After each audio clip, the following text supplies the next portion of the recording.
I'm Melissa. And I'm Melanie. And you're listening to the UnderReported podcast, where we are your report-hers. We share stories of crimes committed against Black women because they are underreported in the media. This is a story that you may have heard before. It got quite a bit of publicity in the wake of George Floyd's murder in 2020. And once I give you the headline, you'll understand why. The attention-grabbing headline is 40-year-old Black woman attends a sleepover with 7 white women and ends up accidentally falling off the balcony to her death. Yes. You remember this one? Absolutely, I do. And it happens in Forsyth County, Georgia, a county known for its lack of diversity. Wow. The story has all the elements of a true crime documentary, but it's real life. Someone lost their life. So stick around because I'm going to walk you through all the details that you may or may not know, and then you can draw your own conclusion because the case has been ruled an accidental death. This is the story of 40-year-old Tamla Horsford. Tamla Horsford was a 40-year-old wife and mother. Tamla, affectionately called Tam, had been married to her husband, Lander Horsford, for 16 years, and they had 5 boys. I would imagine that with all that testosterone running around in the house, Tam probably welcomed a night out whenever she could get one. I concur, Tam. A lot of men. Which is the impetus for this story. One of Tam's sons played football, and as a, quote, football mom, Tam developed relationships with some of the other moms whose sons played on the teams. I think I would be within bounds to say that she developed relationships and friendships even with some of the other moms. Absolutely. Jeanne, who is a woman, and her name is Jeanne. I just want to make that clear now because her name is John and it could get confusing. Okay. But that is one of the football moms. John Myers was one of the moms. And when her 45th birthday was coming, she extended an invite to Tam for a girls' pajama / swimming sleepover party. Okay. Right? We're gonna come over and do all the things. I'm turning 45. Let's do the things. And she lived in Forsyth County, Georgia. The plan for the November 3rd party was for all the invitees to come over, watch the LSU Tigers play the Alabama Crimson Tide. I know Alabama Crimson Tide is football. I do too. That's as far as I know. So they were going to all come over, watch the game, have some drinks, have some appetizers, potentially go swimming, and then jump into their fun PJs because, after all, it's a sleepover. So guests start arriving to Jean's house around 7, and Tam, according to the court file, came around 8. I've seen some articles, podcasts, etc. say as late as 8:30, some even say 9. But so we'll say in the 8 o'clock hour is when Tam showed up. So about an hour or so after everyone else was there. Some of the women who were there knew Tamla, some of them had maybe briefly met her, and then some of them have never met her at all. So it's kind of like a mix of friends. But that didn't stop Tam from being her very social self. She came in. There is some video footage of the night, just people kind of on their phone recording. And so everybody looks like they're having a good time. The court file says that when Tam showed up, she immediately got a shot of Fireball.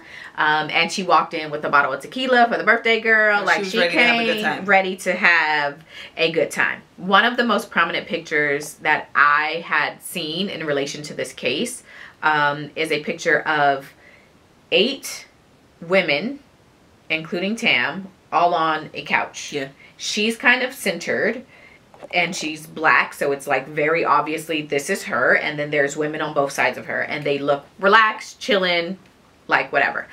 So even from that picture you get the vibe of like a good time. Yeah. They're just there to have a good time. And I noted a second ago that it was supposed to be a women's sleepover, but John's boyfriend Jose said that he had told police anyway that he wasn't feeling well that night, and so he ended up staying. And then 2 of the partners of some of the other women, of 2 other women, were also there. So 2 other men. So in total there's 3 men, and then there are a total, including Tam, of 8 women who are at the house. The men stayed pretty much in the basement And then at halftime during the game, they kind of came up to mingle with the ladies. And it's not clear if they ever kind of went back downstairs, but, you know, I would say over the course, it's a long night, they're hanging out, whatever. It's also noted in the case file that Tam drank most of the tequila. So by the time the night ends, there's not a ton of tequila left. And even though she brought the tequila for the birthday girl, it is reported in one of the articles that I read that she says that the smell of the tequila made her throw up. And so she didn't actually drink it, and no one did. Everybody else was drinking, but only Tam drank the tequila. So Tam brought the tequila. No one at the party drank it. She drank. Only Tam drank it. Only she drank it. Okay. Mm-hmm. They are drinking, just not the tequila. Mm-hmm. And it's also noted that Tam was a smoker. And so she would be going kind of out on their backyard, on their like patio to smoke. She also apparently was smoking weed, and then coming back in. No one else was a smoker. It was only Tam. She's having a good evening. They never describe, no one ever describes her as belligerent or like a sloppy drunk. She's just having a good time.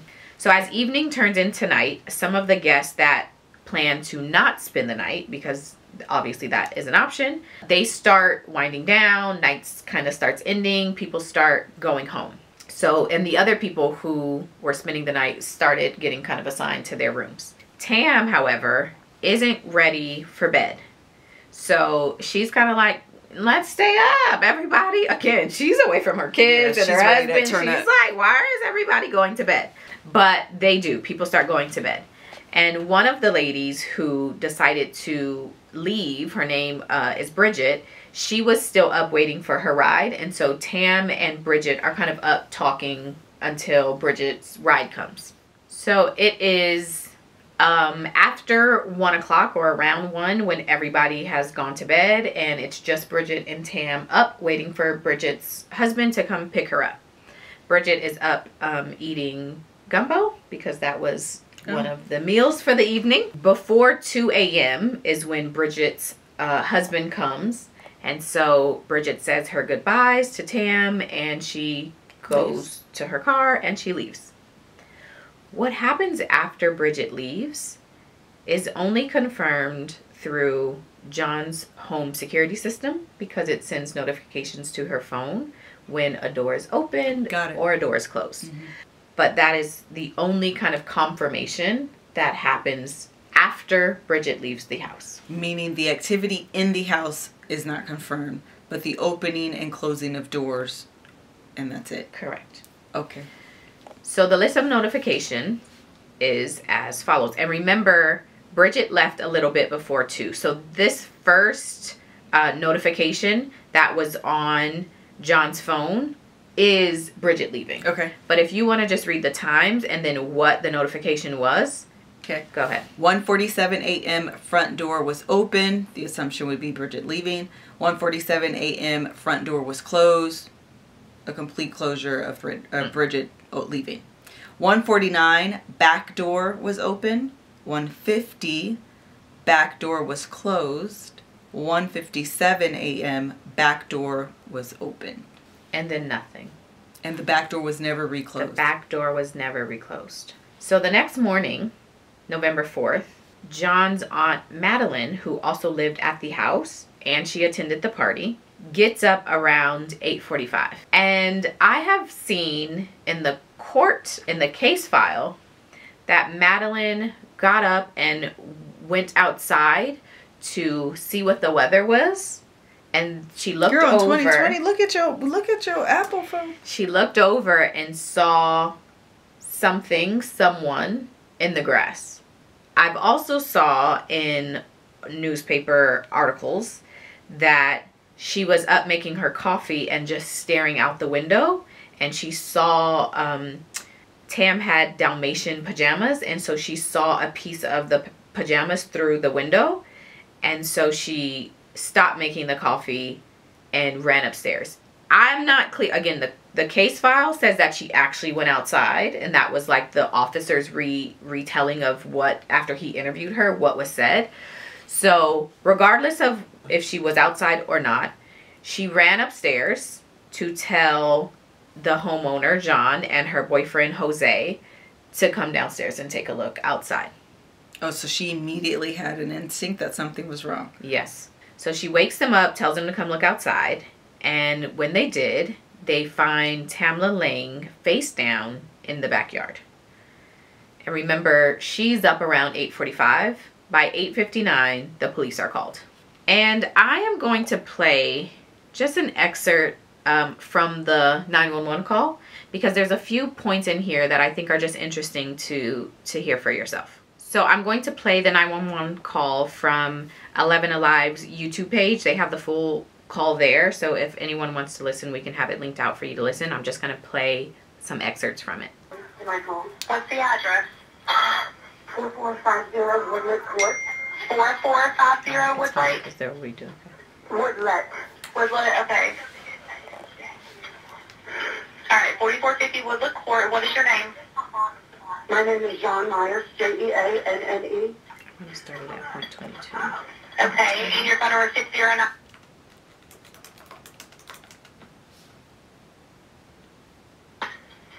Yes. Okay, what's going on? We had people over last night when we were drinking. Most of us went to bed. One of them stayed on the balcony. She was drinking, and we just went outside, and she's laying face down in the backyard. It looks like me. I'm guessing maybe she fell off the balcony, but she's stiff. Okay, is she breathing? I don't know if she's face down. Okay. How old is she? That's 41. Here, hold on. Hey, this is Jose Pereira. Hey, have y'all checked to see if she's breathing? She's not moving one bit. She's not breathing. Okay. I just tried to assess her, touch her. She's completely face down in the yard. She is stiff. Okay. Do you know if she, do you see any blood or anything? Where she... Are you there? I am. Okay. Sorry, I was outside. It's okay. I'm not sure. I happened to lie there for a second. Do you see any blood or anything to where, from where she fell? I don't know if I should move her over. I mean, she's completely face down. Okay. I mean, can you just check and see if she's breathing? If she's not breathing and you know she's gone, then just leave her where she's at. If she... Okay. 1 minute.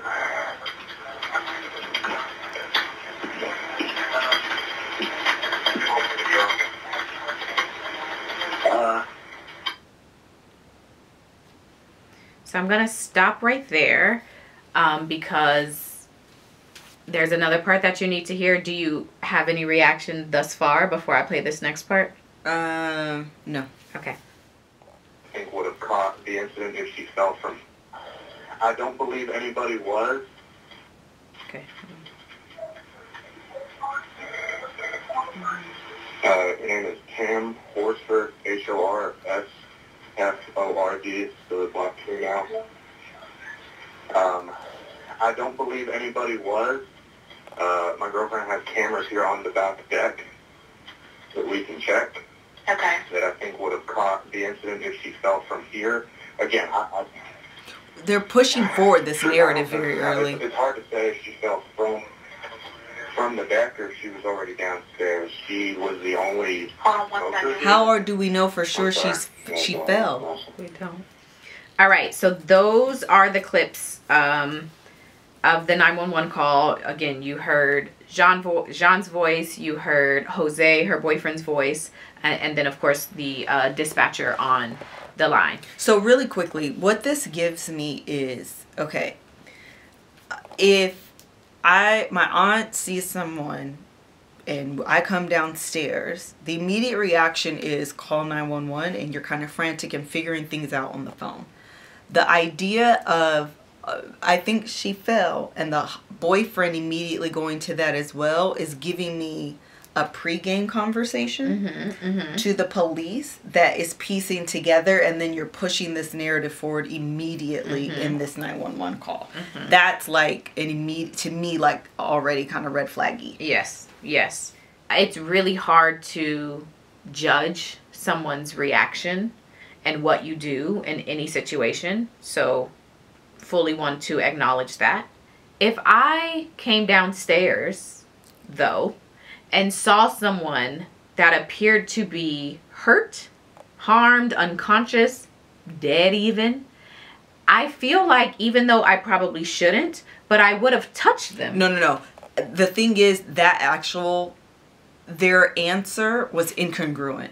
How do you know she's stiff? Yeah. How do you know she's not moving? That's a good point. Unless you touched her. And then you say, you know, I don't want to touch her, I'm scared. Yeah. Whatever he said. Can we touch her? I don't really know. You had to have. Yeah. You had to have. How else? How else do you know? Stiff was repeated at least 2 or 3 times in that call.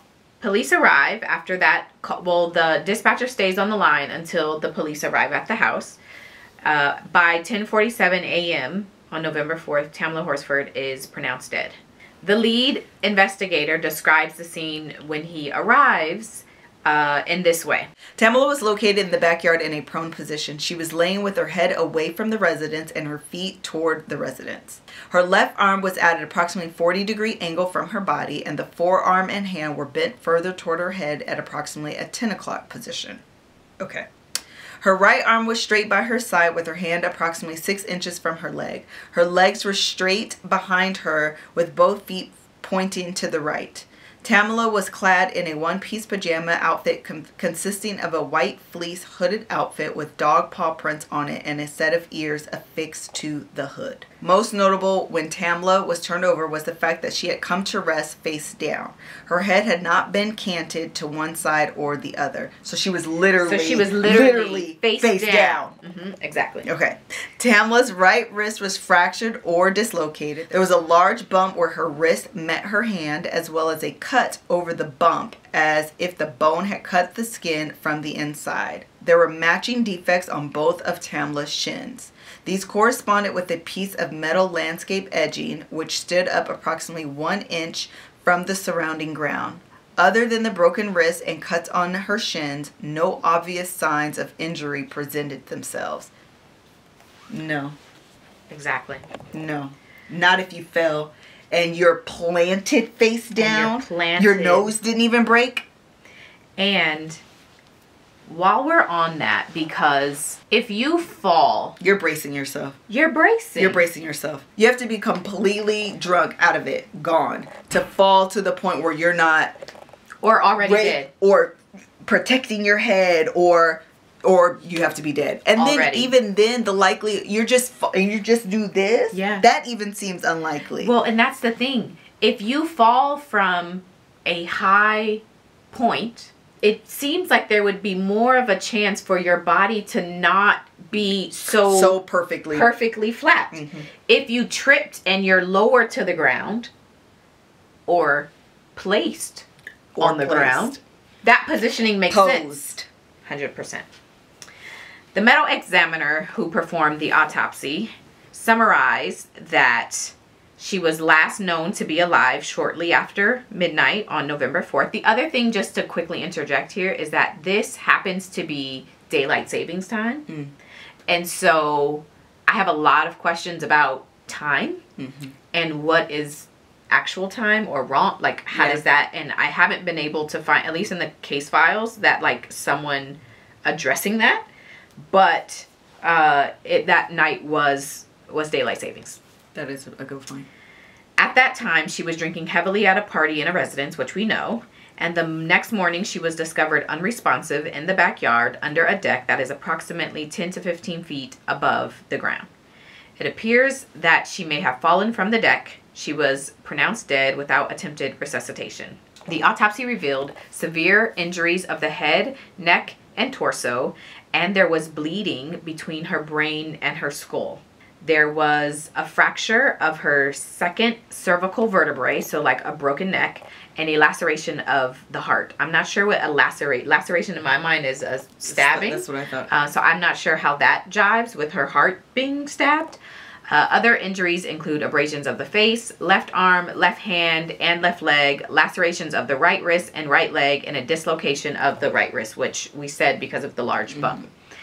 The observed injuries are consistent with those received in a fall. In light of the autopsy findings and investigative information, the cause of death is multiple blunt force injuries, and the manner of death is accident. So Tamla's case is closed, and her death was ruled an accident. And that was the end. Because that don't sound like an accident to me.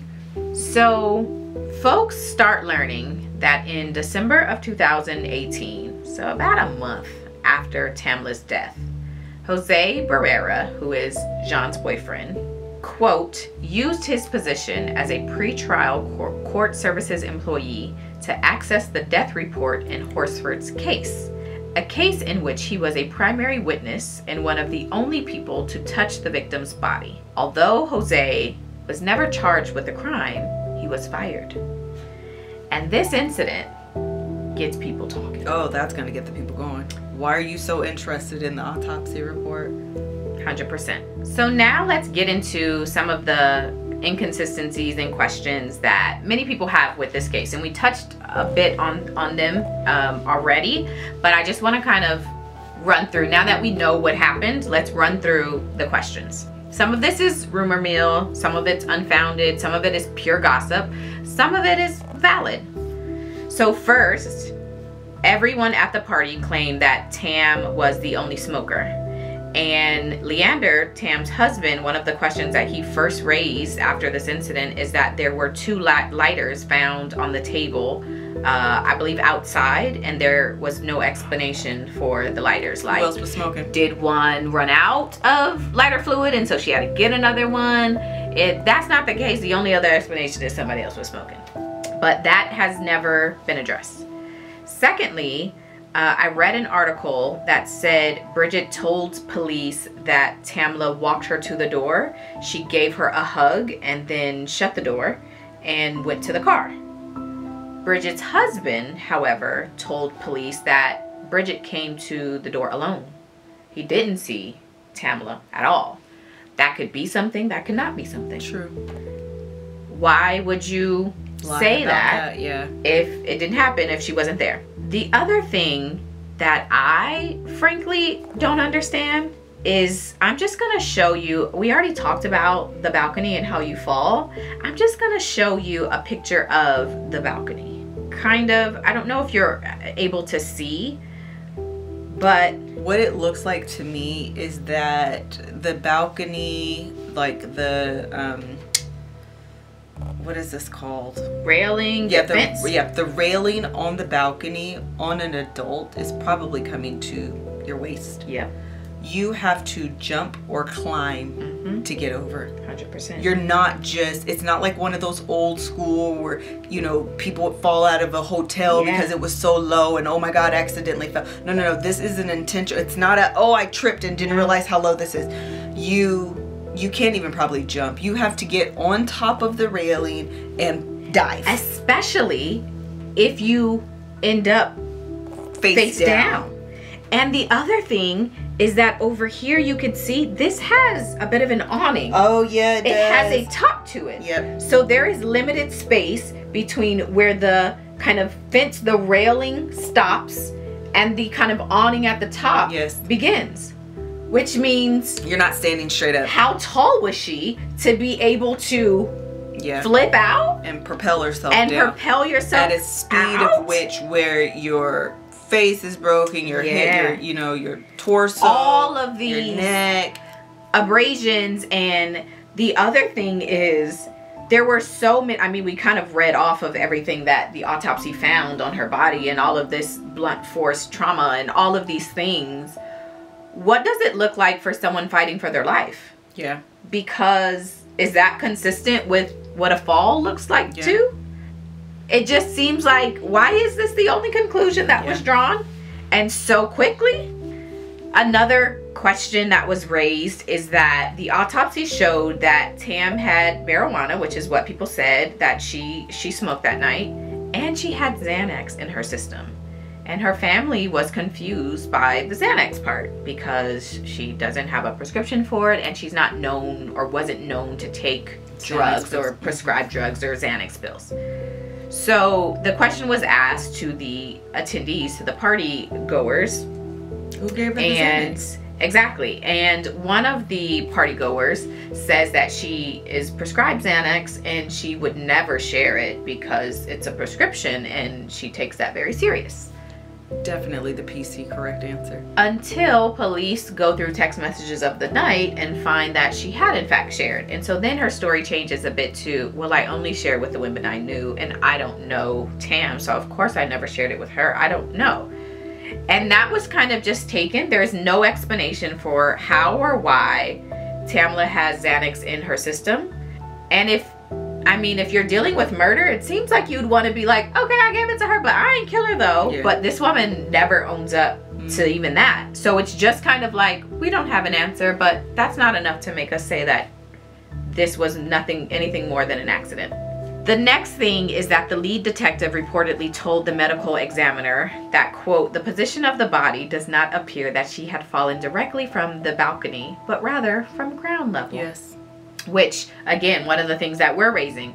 Her position of her body makes no sense. And as you listen to the 911 call that we didn't completely play, is that Jose tells the 911 operator that her hands are, her face is face down and her hands are face up. Nope. But when we read all of the descriptions and what the investigator found, one of her arms was actually bent at the 10 o'clock angle. And so it wasn't right by her side and face up. Yeah. It was positioned differently, right?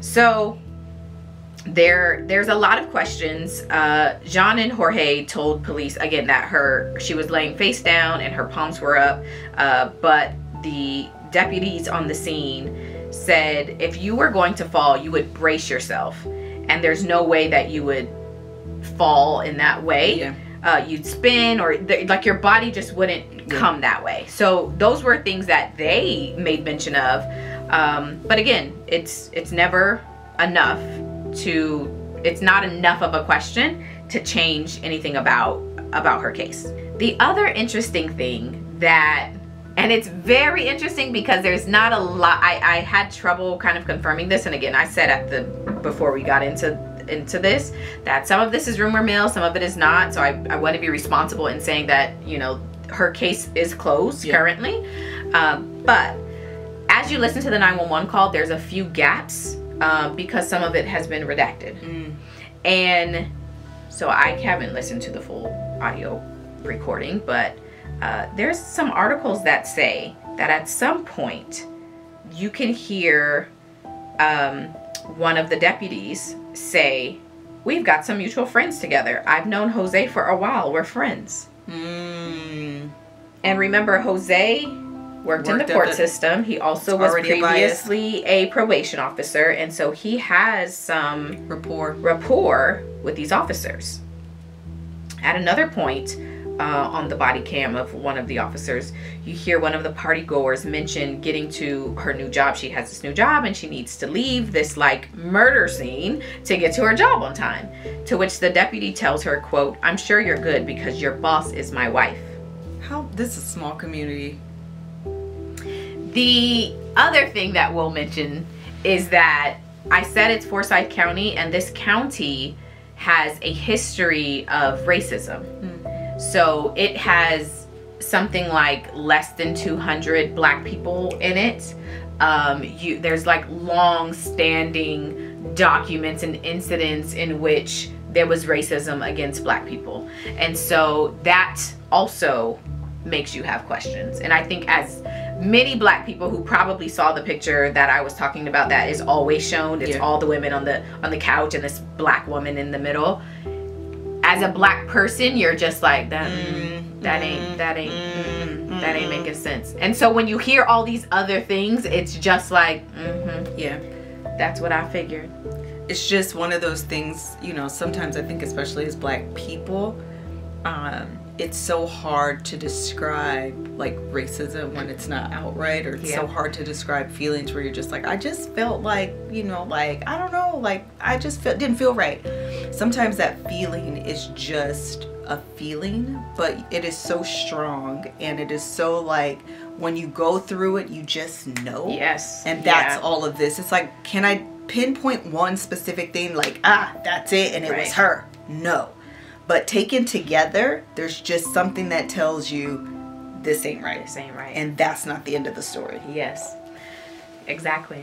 So what happens is when George Floyd was murdered in 2020, because this happened, this was closed essentially by February of 2019, and it happened the year prior. But what happened is, because of so many questions and inconsistencies and things like that, and people kind of in the community knowing, and of course with social media, when that happened, and a lot of people were asking a lot of questions just in general about how Black people are handled and dealt with, and how crimes and cases, etc. in this country are handled, people started hashtagging Tamla Horsford and having a lot of questions. So even though the case was closed in 2020, the case was reopened. It was reinvestigated by the Georgia Bureau of Investigation. They looked at everything that the Forsyth County Sheriff's Office had done, all of their records, everything. They re-examined it. The family had gotten their own autopsies done. There was a whole bunch of things that happened in order to reevaluate this case. A lot of celebrities also started kind of bringing awareness to this case.